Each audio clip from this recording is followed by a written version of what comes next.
Kenapa pemerintah punya kawasan hutan yang tidak berhutan? Karena kata kuncinya kalau menurut saya sih di kata kawasan sih, Ya, di dan kawasan. itu punya makna legalistik bahwa itu delineated sebagai kawasan hutan, tapi tidak necessarily berhutan karena ada fungsi-fungsi lain yang juga dijalankan oleh kawasan hutan tersebut gitu. Betul.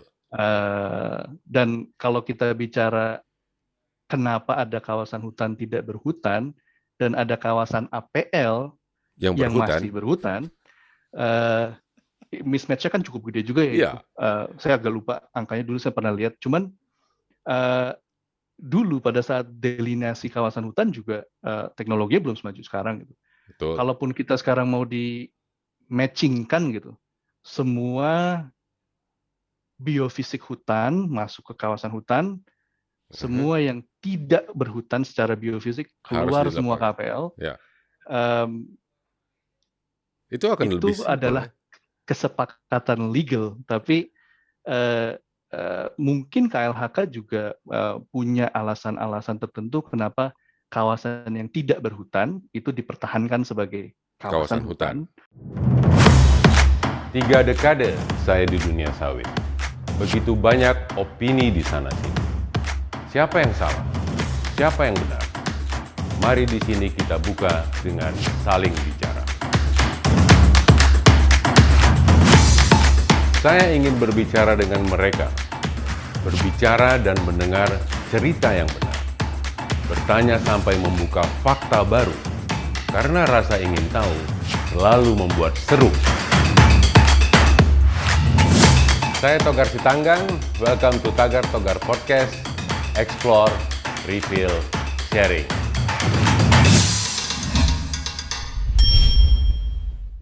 Saya Togar Sitanggang, pada episode kali ini kita akan kedatangan tamu, Andika Putra Ditama dari WRI. Benar ya?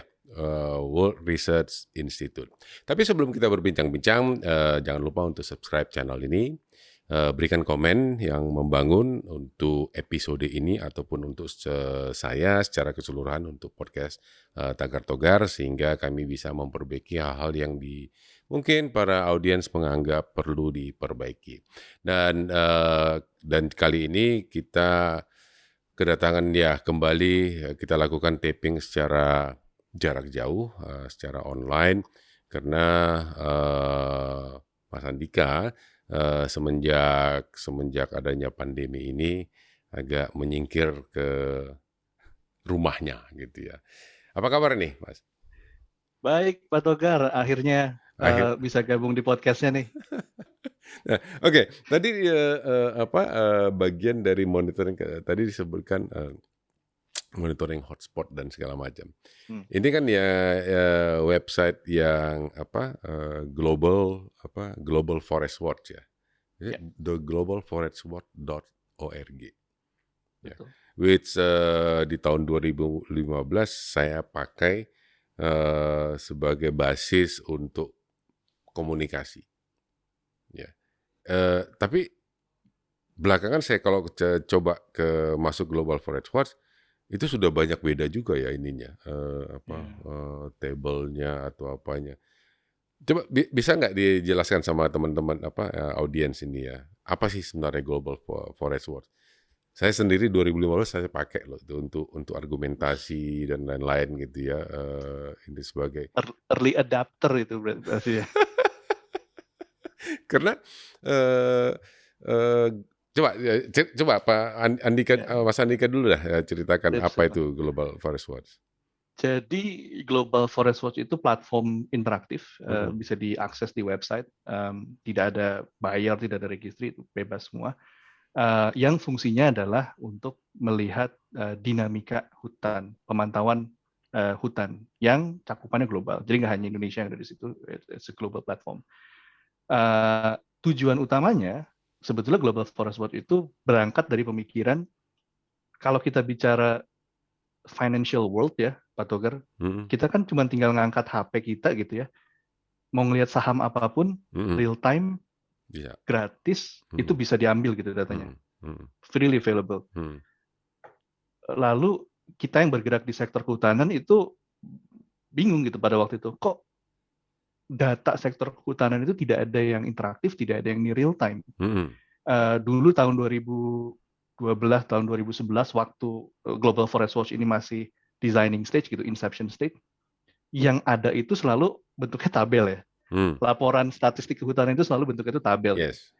Yang bagus-bagus sedikit adalah visualnya, tapi jarang yang interaktif gitu. Dan jarang juga yang real time.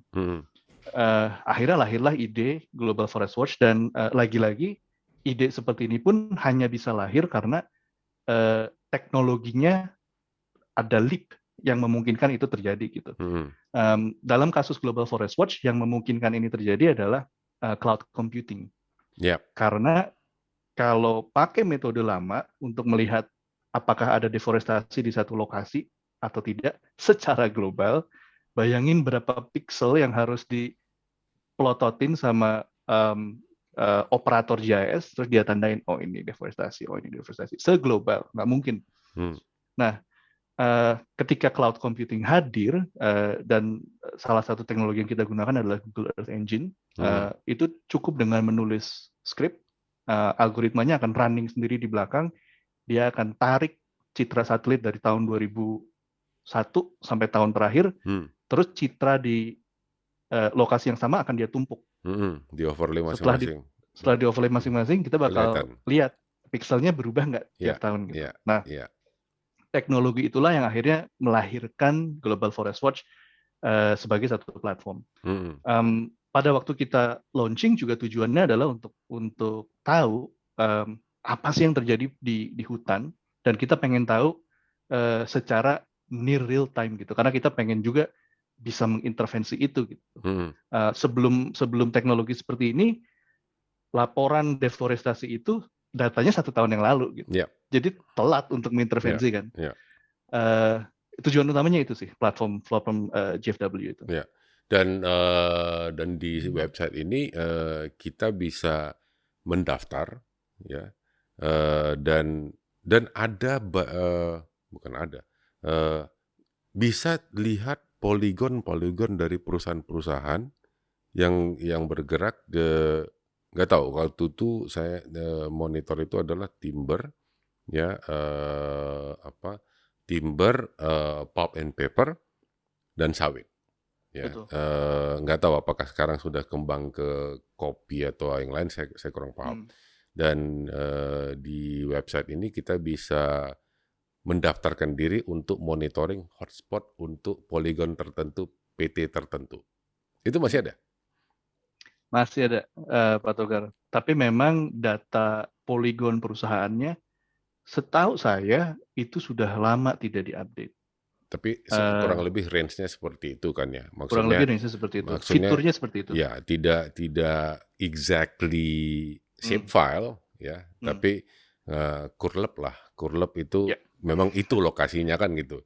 Terus betul. Kalau kita bandingin dengan kita buka Google Map Satellite Imaginary, itu akan kelihatan memang di situ kebun sawit kan gitu ya. Betul. Kurang lebihnya gitu.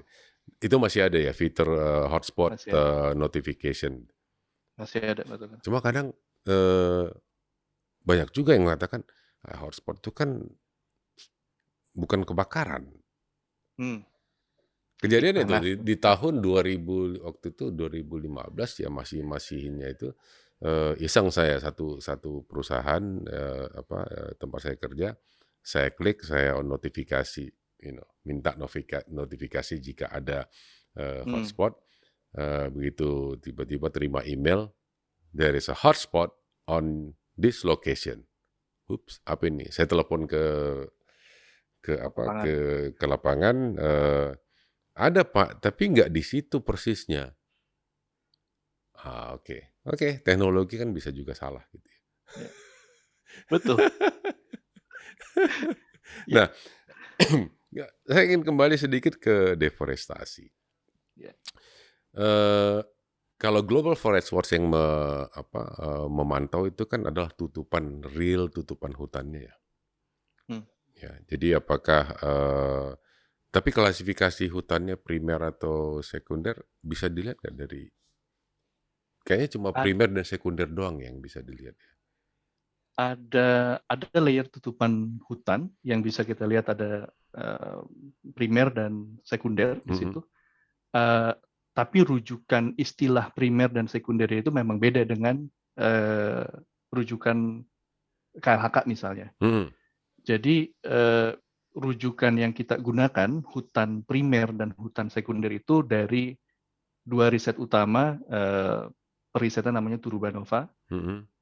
tahun 2018 kalau saya nggak salah. Lalu periset lain yang juga menggunakan terminologi yang serupa Mhm. itu Bu Belinda Margono yang sekarang Mhm. di KLHK. Mhm. Tahun 2014 risetnya beliau. Nah, Mhm. yang digunakan di GFW itu menggunakan terminologi hutan primer dan hutan sekunder dari dua paper Base dari tersebut. paper tersebut definisinya, jadi Mm, kerapatan dan segala macam gitu ya. mm, Karena saya ya lagi-lagi kan sebagai pengguna awal kan pengen tahu klik klik klak klik klik klik klik klik gitu kan. Terus saya lihat, oh konsesi kehutanan ini di hutan primer loh kan gitu ya. mm. Ini benar nggak ini? Kenapa hutan primer dikasih konsesi timber? Kan Ya, lucu, ya, kan itu kan sebenarnya deforestasi, ya, ya. ya, Tapi bisa dijawab kan? Kan itu legal deforestasi. ya, ya, Terus yang mana yang deforestasi yang nggak boleh ini? ya. Ya, sebenarnya kalau itu kan KLHK juga menggunakan terminologi yang mirip-mirip ya, Pak Mm-mm. Togar. Eh, Ekuivalen apa analognya itu begini: hutan primer dan hutan sekunder yang ada di Global Forest Watch itu setara dengan hutan alamnya KLHK. Sorry, saya eh, kurang akurat di situ. Hutan primer intact dan Mm-mm. hutan primer degraded di Global Forest Watch itu setara dengan hutan alamnya KLHK. Di KLHK ada Oh, hutan primer dan hutan sekunder. hmm, hmm, Yang hmm, kita pakai, sorry, saya agak salah tadi. Tapi yang kita pakai adalah primer intact dan mm-mm, primer degraded. mm-mm. Gitu. Ya, dan KLHK punya definisi deforestasi dan degradasi.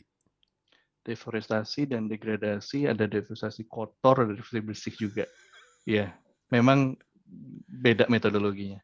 Dan beda definisinya, beda metodologi. Definisinya juga beda, betul. Dan teman-teman banyak pakai, mulai pakai definisi deforestasi yang ada di RED 2, RED 2. Oke, ya, EU. REDD ya. Tapi maksudnya kan sebenarnya kan itu definisi deforestasi di REDD itu kan khusus untuk REDD program. Mhm. Bahwa untuk melaksanakan program REDD, maka definisi deforestasi itu adalah hilangnya tutupan hutan. Ya. Tapi secara umum deforestasi Indonesia kan bukan hilangnya tutupan hutan. Well, sebetulnya nggak juga sih ya Pak Togar. Hah, Tapi mungkin bisa diklarifikasi, nanti kita cek gitu ke websitenya KLHK gitu misalnya. karena Tapi KLHK juga punya definisi kehilangan tutupan hutan iya, secara permanen ya. nah Itu juga ada di KLHK. ada gitu ya. Tapi karena kalau memang definisi deforestasi secara hilangnya tutupan hutan, harusnya nggak ada lagi kawasan hutan yang tidak berhutan, Nggak ada lagi kawasan hutan. Oke. right? Karena eh, yang dilihat sebetulnya ya, deforestasi kan definisinya juga macam-macam ya. Ya, Tergantung tujuannya apa gitu. oke. Kalau memang tujuan utamanya adalah menyelamatkan, ya dalam tanda Mhm, kutip menyelamatkan hutan, menurunkan emisi karbon, mhm. yang perlu dilihat memang aspek biofisiknya. Yes, Apakah hutannya yang tadinya besar-besar pohonnya hilang yes, atau tidak gitu. yes, setuju, Regardless legal statusnya, setuju. right? Ya, Kalau di APL ada hutan itu terus masih tetap, hilang, ya, itu tetap itu deforestasi. deforestasi. Ya, Nah, secara fisik, setuju. Ya, Betul. tetapi kan ya kalau kita lihat peta kehutanan dianggap sebagai satu titik adalah hutan, kan Hmm, belum tentu ada hutannya di sana kan, kawasan. betul. Kawasan hutan belum tentu berhutan, Ya, betul. itu yang saya maksud tadi. Berarti kan Betul. ada dua, nggak tahu dah saya ngomongnya, kalau dibilang ini deforestasi ternyata kalau kita anggap hilangnya fisik adalah deforestasi dan diakui pemerintah, kenapa pemerintah punya kawasan hutan yang tidak berhutan? Karena kata kuncinya kalau menurut saya sih di kata kawasan sih, Ya, di atau dan kawasan. itu punya makna legalistik bahwa itu delineated sebagai kawasan hutan, tapi tidak necessarily berhutan karena ada fungsi-fungsi lain yang juga dijalankan oleh kawasan hutan tersebut gitu. Betul. Dan kalau kita bicara kenapa ada kawasan hutan tidak berhutan dan ada kawasan APL Yang yang berhutan, masih berhutan, mismatch-nya kan cukup gede juga ya itu. iya, Saya agak lupa angkanya, dulu saya pernah lihat. Cuman dulu pada saat delineasi kawasan hutan juga teknologinya belum semaju sekarang gitu. betul. Kalaupun kita sekarang mau di matchingkan gitu, semua biofisik hutan masuk ke kawasan hutan, Mhm. semua yang tidak berhutan secara biofisik Harus keluar semua dilepas. KPL. Ya, Um, itu akan lebih itu simpel ya. adalah kesepakatan legal, tapi mungkin KLHK juga punya alasan-alasan tertentu kenapa kawasan yang tidak berhutan itu dipertahankan sebagai kawasan Kawasan hutan. hutan, karena misalnya mungkin untuk menjaga I don't know erosi or buffer or whatever, dan ada scoringnya juga kan di dalam penentuan kawasan itu ya, soil erosion risk Hmm, kalau nggak salah, hmm, curah hujan, kelerengan, hmm. tutupan, saya agak lupa scoringnya apa. Cuman ada metode untuk menentukan itu juga gitu. Tidak hanya berdasarkan tutupan Ya, hutan. Ya, itu tadi saya katakan. Akhirnya kan terlalu banyak definisi sana sini sehingga bisa saja satu mengambil definisi ini untuk mengatakan yang ini itu, hmm, dan akhirnya ya kita atau masyarakat umum yang tidak tahu ini kan berdasarkan narasi kan bisa belok kiri belok kanan dia. hmm, Ini yang selalu saya terus terang sering frustasi. Ini kenapa nggak jelas sih sebenarnya ya, masalah deforestasi ini apa gitu ya, sehingga kan kalau dikatakan deforestasi adalah penghilangan kawasan hutan atau penghilangan fisik kawasan hutan, yang penghilangan deforestasi fisik tutupan hutan ya, ya hilangnya fisik tutupan. tutupan hutan, yang sudah di APL diributkan, yang masih dalam kawasan hutan tidak Kawasan diributkan. hutan. Hmm, Padahal sama-sama hilang fisiknya. hmm, Tapi karena dikatakan memang itu sudah diberikan izin, boleh dipotong. Ini kan APL sudah hilang dari buku pemerintah, tapi ngeributkan orang lain kan gitu. hmm. Ini yang diributkan, itu enggak. Oh, kalau kalau arahnya ke sana, Pak Togar, kayaknya banyak juga yang meributkan hilangnya tutupan hutan di kawasan, ya kan? Ya, Banyak lah teman-teman yang juga campaigning illegal logging di itu dalam itu kawasan kalau dan illegal lain-lain. logging setuju. Ah, hmm, Itu saya setuju. Illegal logging setuju. Ya. Tetapi yang legal kan juga hilangnya tutupan.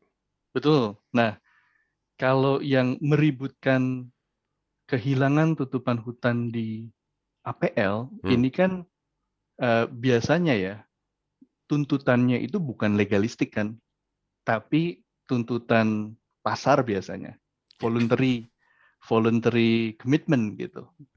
Eh, Perusahaan sawit yang beli dari suppliernya, sebetulnya dia nggak masalah ngambil dari supplier yang ngebuka APL, Ya, hutannya di APL gitu, dia buka legalistic wise nggak masalah gitu.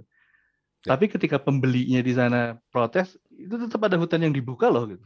Ya mau nggak mau dia akhirnya bilang ke supplier, jangan dibuka dong gitu. Kalau itu masih hutan jangan dibuka, mau itu APL, mau itu Ya, apapun statusnya ya. gitu. Ya, tapi Artinya dua hal yang berbeda antara melihat tuntutan legalistik dan tuntutan pasar ya Ya. ujungnya. Ya, memang kan itu yang selalu terjadi gitu, legalistik dan pasar gitu. Sementara kalau kita berbicara dengan yang si supplier tadi, ini kan punya aku sudah dapat ini, apa Betul, urusan gitu ya.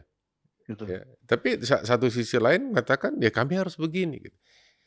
Kapan ketemunya gitu ya?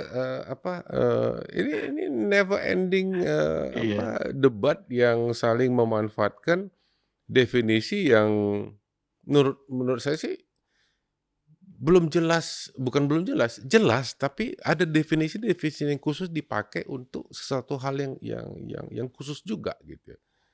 Kalau kalau menurutku sih, Pak Togar, itu karena dibenturkan seperti itu kita jadi nggak jelas. Padahal kalau dilihat secara terpisah, Hmm. yang namanya voluntary commitment kan voluntary ya. Hmm. Mau diikutin boleh, mau nggak diikutin juga boleh gitu. Kalau si suppliernya mau nebang hutan di APL untuk dijadiin sawit, izinnya udah lengkap, Hmm. ya mau enggak gitu. Tapi jangan berharap bisa menjual ke buyers yang sudah punya komitmen no Ya, deforestation misalnya. ya. Dan secara faktual banyak buyer yang masih menerima sawit yang masih berkontribusi terhadap deforestasi misalnya. Jadi menurut saya sih kalau saya melihatnya ini dua hal yang berbeda dan tidak perlu dibenturkan gitu karena tidak ada yang meminta secara legalistik semua perusahaan sawit tidak boleh buka hutan legal wise. It's a voluntary commitment kan gitu yang diminta oleh pembeli-pembeli ini gitu. Ya, itu dia kan antara market power ya dengan legalitas dan ini nggak akan ketemu deh. Ya, kalau menurut saya sih nggak akan ketemu karena begitu argumentasinya market power, ya udah nggak usah, aku punya legal, akhirnya ditinggalkan, gitu ya. Terus kalau dia mau pakai legalitas, ya udah aku nggak beli, gitu. Ya itu tadi dua ekstrim yang cukup berbeda. Wah, saya kira menarik ini pembicaraannya. Lagi-lagi ilmu atau informasi baru ya bagi pada para audiens ya. Legalitas. Ini proses inching closer tadi itu. Inching closer yang tadinya satu di ekstrim kanan, satu di ekstrim kiri. Ini bagaimana bisa mendekat. Tetapi janganlah mendekat, tiba-tiba ada isu baru yang harus dilakukan sehingga ini jadi renggang lagi. Betul nggak? Ya kan? Iya, bisa, Pak. Karena dulu terus terang dulu itu kan masalahnya sustainabilitas. Ya kan? Itu kan sustainabilitas kanan kiri ya, didekatin sudah hampir dekat muncul isu baru. Traceability. Ya kan? Traceability dan itu tadi NDPE dan segala macam. Ini jauh lagi, ya kan? Ini mundur ya, mulai lagi maju lagi. Makanya saya bilang untuk hal NDPE dan traceability ini sudah semakin dekat. Janganlah ditambahin lagi nanti ini kita nggak selesai. Di kapan kita mau selesai gitu loh. Gitu. Jadi sekarang lagi dekat nih ya. Ya, kurang lebih lagi dekat loh. Ini lagi dekat gitu. Karena komitmen NDPE itu ya 2014 atau 2015 itu saya ingat itu kita udah 2022 dan beberapa perusahaan yang komitmen itu kan sudah ada yang 100%, 90, 80. Itu kan sudah sangat baik ya dan itu dikerjakan dalam 5-7 tahun. Gitu ya. Sama dulu waktu kita ngerjakan sustainability dari 2014 gitu ya. Sampai 2000 berapa itu yang kemudian traceability 2015 muncul. Itu kan saya 10 tahun gitu. 10 tahun inching up, ya kan? Nah, muncul traceability. Ini balik lagi ke sini. Apakah ini akan membutuhkan 10 tahun dari 2014 menjadi 2025 untuk bisa mendekatkan traceability dan moga-moga 2025 jangan lagi masuk satu lagi sehingga ini bisa lebih kembali menjadi lebih jauh lagi pencapaiannya. Baik, para pendengar, para penonton. Diskusi yang menarik, mudah-mudahan bisa diikuti ya, karena terkadang saya juga sering sadar ya, Andika ya, wah ini diskusinya terlalu berat gitu ya. Tim saya juga begitu kadang, berat, nggak ngerti katanya. yang dua ini ngomongin apa nggak ngerti gitu ya. Tapi ini suatu informasi ya, mungkin suatu pengetahuan ya bagi para audiens Tagar-Togar Podcast, dan itu memang tujuan saya agar lebih luas pengetahuan dan kompleksitas dari permasalahan di perkebunan sawit ini sangat-sangat tinggi ya. Ini mungkin kita baru bicara hanya satu dari nggak tahu mungkin seratusan ribuan permasalahan yang ada di perkebunan kelapa sawit dan industrinya ya. Semoga perbincangan ya diskusi kita pada episode ini bisa mencerahkan teman-teman semua ya yang mendengarkan, dan jangan ya mungkin kalau mungkin episode ini agak-agak berat ya butuh konsentrasi yang lebih tinggi kali ya. Pendengar Pak Togar ini kan season semua Pak Togar. Ini gampang lah buat mereka ini.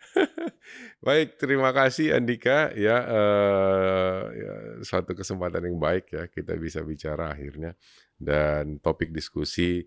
Jangan lupa kalau mau para pendengar yang mau bermain-main dengan ngeliat hutan itu perubahannya seperti apa, itu ada di Global Forest Watch yang sudah saya gunakan sejak 2015. Sangat-sangat menarik informasi di dalam dan bukan cuma Indonesia. Ya, bukan cuma Indonesia. Jadi Global Forest Watch itu punya data Afrika ada, Asia lain ada, Eropa ada, dan bagaimana perubahan tutupan hutan di setiap daerah atau setiap wilayah atau setiap negara. Sekali lagi terima kasih. Sebelum saya pamit, jangan lupa untuk subscribe dan berikan komentar membangun dan likes dari episode ini atau episode lain yang para pemirsa atau pendengar yang merasa sangat terbantu informasinya ini didapatkan dari setiap episode. Terima kasih Andika dan salam sampai jumpa. 3 dekade saya di dunia sawit. Begitu banyak opini di sana-sini. Siapa yang salah? Siapa yang benar? Mari di sini kita buka dengan saling bicara. Saya ingin berbicara dengan mereka, berbicara dan mendengar cerita yang benar, bertanya sampai membuka fakta baru, karena rasa ingin tahu selalu membuat seru. Saya Togar Sitanggang, welcome to Tagar-Togar Podcast, Explore, Reveal, Sharing.